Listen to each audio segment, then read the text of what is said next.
manly. Indeed.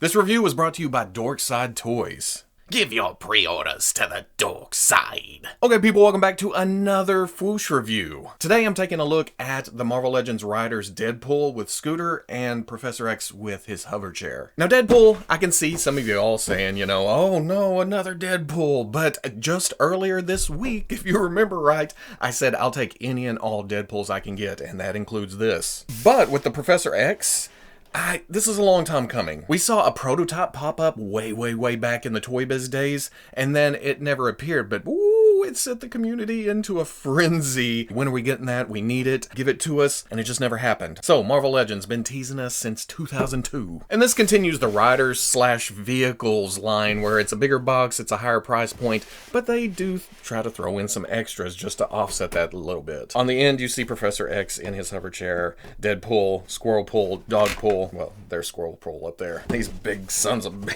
doing it at the same time. Whose idea was this? On the back, nice promotional shot of the set. Warnings, Polaroids of the rest of the things in the set. On the back of Professor X, same thing. I wish I had some kind of background like this. Pictures of other things in the set. I forgot about that. I'm gonna have to look at it. Getting everything out of the package in the back of the Deadpool. I'm not even pulling that out because it's essentially just a Deadpool core logo. Not a lot of excitement back there. It works for what it needs to. But yeah, that's just a setup to show you the kick-ass background that's behind Professor X. It's very animated style, shows you a bunch of the characters from the cartoon, even Professor X over here. And really, I'm not a fan of the cartoon. I did not watch it, hardly at all. But saying that, I think this is kind of a cool throw-in. It's nifty. And then before getting down and having fun with your toys, there is some assembly required here. It looks like the pegs are a certain shape, so you gotta get them in the right way before they will snap down, because there is kind of a hook right there. And then you have the horn. It's got a clip on. At first I was like, man, that's super loose on the handle. What's up with that? If you come to the inside of the brake on the red part right there, it snaps much tighter and stays in place where you want to put it. And then with the Professor's chair, is there instructions? Who needs instructions? I'm gonna go for it. Let's see. Let's put this in here first. Slide this in here like so. Pops in the back. Slip the two halves together. Just goes right together. Let's go to, there we are. And then we have the floaty smoke shoot down thing. Na, na, na, na, na, na, na. And there we go. Very cool stuff out of the package, but not without its problems. Isn't that the story of our toy collecting lives? First up, looking at Deadpool, we've seen this body before. It's the Bucky Cap body. In fact, even a lot of the overlays is the Deadpool from, what series was this?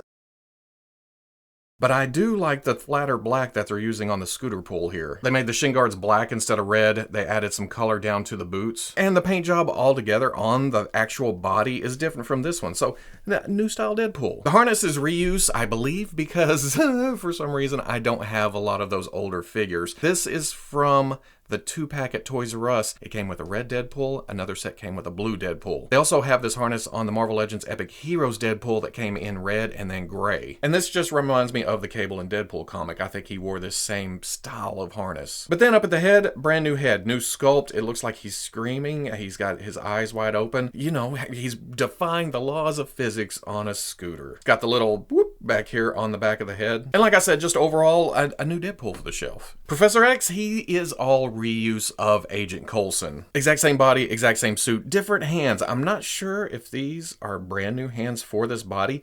I kind of think they are. I may be wrong, because with as many figures as we're getting from Marvel Legends these days, I can't keep up. I don't know. And oddly enough, I always had the problem with Coulson of not enough up to the ankles. So I've got this one. Well, is he gonna? Nope. Is he? He's always kind of back heavy. So it's a little, I'm not gonna say they did it on purpose, but having him kind of hard to stand. I'm gonna say that was a accident, but come on, guys. We've also gotten a couple of Professor X's in the Marvel Legends line before, the Galactus series, the Professor X from the movie. This is not those. This is a brand new sculpt. It's got his crazy psychic eyebrows. I think that's where most of his power comes from. It's a nice sculpt overall. It reminds me of Charles, and then the eyes are nicely painted in there. When it comes to the scooter, it's nice. It's simplistic a little bit, but again, comic book. I'm okay with that. Hell, they did come in and sculpt a Deadpool logo on the front. It looks like a separate piece, so maybe if they wanted to use this somewhere else, they could. But at the same time, they went through the trouble and embedded a 3D Deadpool logo there. I'm good with that. It's got the high pops in case he wants to go through some deep water or something. And while the body is a little bit hollow, again, toy, it totally works here. I'm okay with that. That's not a complaint. But they did come along and put rubber tires down here. Nice, solid, and actually, well, it'll roll once you get the kickstand up. But besides the articulated kickstand, oh, look at that. You do get turning action to the front wheel. With the hover chair, it's a little bit bigger than I thought it'd be, but I'm okay with that. It's more bang for your buck. You will notice, though, the plastic is a little bit swirly. A little bit twirly. It is the swirly twirly plastic. Again, I know some people aren't fans of that. I dig it. It gives it kind of a look. It's kind of a comic booky look. Hell, we can't decide as a community after this many years of what color Jim Lee Storm's costume is. When it comes to metal and such, it's up to interpretation. It's that comic book look. You look at it and you think, is that metal? Is that some kind of alien thing? What's going on there? I'm okay with this. I really like the cushiony look to the inserts here. I don't know if it's a wash to it or maybe it's just the sculpt faking me out in that aspect, but it looks like weathered leather. Lots of nice sculpted details. You have some vents down here, I guess, for the air conditioning unit. You have some random buttons here. You have a recharging port, or that's where R2-D2 downloads the information on Cerebro. I didn't think there was any actual paint until I started noticing this, but right here too, you have a kind of an action feature. These slide away, and you have a screen of some kind. He can catch up on his stories, the buttons, this big red button. I guess if there's danger, you, bam, hit the big red button. I like that deep red. I like that light blue that slides away if you don't want to use those. My big thing, and I'm sure everybody has griped about this at some point, this big seam line down the middle, it doesn't bug me, but at the same time I look at it and think, oh, seam line. I understand that they had to split this to fit this in the package because of the size of this thing, but it would have been cool to have this cut open and then a third piece that kind of caps that off, kind of like, well, a hood, for lack of a better term. One, that would have eliminated the seam line, and two, it would have been, you can put any figure in there. Even though there's a lot of room, there's not any problem of stuffing Professor X down in there, but it would have been cool to just whoop and then get cap it off. But I do dig this part. Sure, I always thought of the hover chair as just hovering, I guess, but I'm okay with a propulsion unit on bottom too, where it's constantly going over articulation on the Deadpool figure. It's nothing we haven't seen many times because of the use of the Bucky Cat body. But you can look up, you can look down. No tilt, swivel, arm goes up, around, rotation at the bicep, double elbow comes up most of the way, hinge, swivel. Hinge in the torso, and because of how the harness is made, how it's designed, how it's meant to look, it kind of looks off. Swivel at the waist, hip goes up, back out. Swivel at the thigh. Oh, there's an actual, I just realized the knife is a separate piece already down in there. Double knee, doesn't quite kick his own ass. Ankle back, ankle forward, and forward facing pin for rocker. For Charles, again, same thing, even though I wouldn't say the Coulson body has been used as much as the Bucky Cat body. We've seen it a couple times though. Down, up, little bit of tilt, swivel, arm out, around, swivel at the bicep, double elbow. Oh, I didn't even rotate the top one. Go, elbow. All the way, yeah. Hinge, swivel. There is a crunch at the torso. Crunches forward, swivel at the waist, legs forward, back, not hardly at all. Out, man, come on. Swivel at the thigh. Double knee, can kick his own ass. Ankle back, ankle forward, not so much. It doesn't really go forward at all. And then forward facing pin for rocker. For accessories, Deadpool comes with some sheaths for his swords, and in the package it comes separate, and the way they're packed, you're going to get bent sheaths. Just plug it in. Oh, as I'm plugging them in, I realize why they come separate, because they kind of hang down past his butt.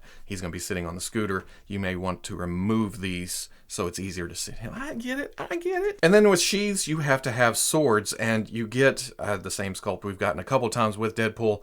Black on the hilt, gold for the blade. I'm not quite sure why it's gold. And again, the way they're packed, a little bit bent. You also get 2 of those. Very, very tight once you get to this point. Oh, and the swords stick out the bottom right there. So it comes down even further than I originally thought. So yeah, getting on the scooter, those are going to get in the way. Along with the swords, he comes with a little bitty squirrel pull, a nice little sculpt. It's a squirrel with katanas on his back and a Deadpool mask. What more can you ask for here? But also along with that is dog pull, and here they a nice sculpt, but they really went all out with the paint. The detailed work of the black and red right here, but I especially like the helmet. I just love that they went with a darker red here on top of it being more shiny than the sheen of the rest of the body. Has his little dog tag right there. Silver for the eyes, just like Deadpool, and Squirrel Pull also has those silver eyes. Now without the bike, the tail sticks down a little bit, and you can't actually use him without it. Squirrel Pull stands fine if you want to use it away from the bike. But together, there's a peg on the front right there that plugs into the back of Dog Pull. Oh, I found Articulation. Dog Pull has a waist swivel. Well, waist in dog anatomy, whatever. I guess that's to help out a little bit because you have to kind of violate Dog Pull to put him on the scooter. Oh, I'm a liar. Neck Articulation too. I didn't even see that. The cool thing there is when you turn his head forward and he looks kind of like he's begging, his head's cocked to the side. Ooh. And back to Squirrel Pull. There is neck articulation here, a swivel. Damn it, Hasbro, quit making a liar out of me. And then being there, once you get Deadpool on, you can adjust this so he's not pushing Deadpool off the bike,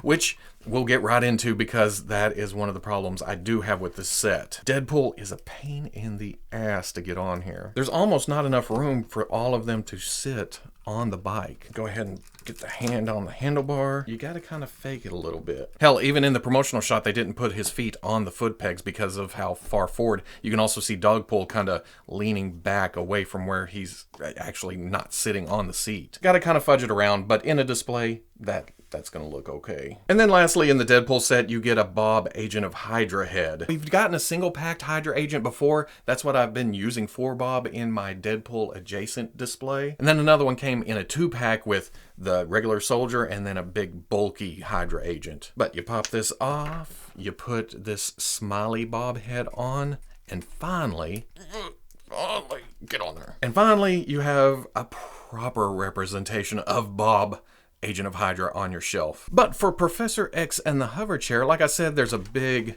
open space right there, so it's not really a problem of getting Charles into the chair. My problem is that he tends to slip forward as you're trying to pose it around. But let's see if this does any difference, and that's the lap blanket. Yeah, that kind of works as a seat belt. It doesn't work perfectly. Okay, now after messing with it for a minute, putting Charles's knees up to where they're kind of touching the top right here works even better. Let's put a little bit more bend into it. See what happens there. Okay, yeah, there you go. Problem solved. The set also comes with a Cerebro helmet, nicely sculpted. This is not the same one that came with the Apocalypse Wave. And then it has some kind of representation of psychic powers coming out, and I appreciate the effort. I mean, it's kind of hard to show. With Psylocke, they had to do, here's my butterfly face. With Charles, yeah, in the comics, sometimes there's stuff coming out, but most of the time, mental powers have no visual representation. So if you don't dig on the cloud of thought, it does pop off. Just a pin going into the back of the helmet. Getting the helmet on Charles, it looks pretty good. On mine, I think this is glued crooked right here, so this cable hangs down further than this cable. I need to even it out so it kind of gets out of his face a little bit. And then finally, the Shadow King head. Most of the time I think of Shadow King, I think of this big, dreamy monster type thing, but this is okay too. This works. The fez nicely sculpted on top of the head. I like the transition from gray to skin tone here. The glasses are a separate piece. I was gonna say I wasn't gonna mess with it too much, but then I just pulled them right off. But the metallic looking eyes, the paint to the teeth, it's a little bit spooky. And of course that's meant to go on the Kingpin body. See, there you go. I knocked the glasses off trying to push this head onto the body. Why did I get drunk last night? And this works. Sure, it's a pain in the ass to go buy another whole series of Spider-Man to build another Kingpin. I'm hoping at some point they re-release Kingpin in maybe a black suit, and then we can have a choice. White suit for Shadow King, maybe black suit for Kingpin, or whatever. I also don't have any extras of the Monster Venom hands, but checking out my buddy Troy's picture here, that kind of differentiates it from Kingpin even more. So eventually I'll have to get the Venom arms too, put that on here, and it makes it more monstrous. It makes it more Shadow King-y. So at the end of the day, is it a big surprise that I dig both sets here? Like I mentioned, I got them as a pack from Dorkside Toys, and while I love adding another Deadpool to the shelf, and Dogpool, and Squirrelpool, and Bob, Professor X was direly needed in the Legends line. Hasbro has been X-Men crazy lately, and adding the Mentor, the Headmaster, it just made too much sense. They had to put it in a pack like this. Completely worth tracking down here. Adding stuff to the Marvel Legends shelf is one of my favorite pastimes. So if you like the review, comment, like, subscribe. I'll catch you on the Fwoosh.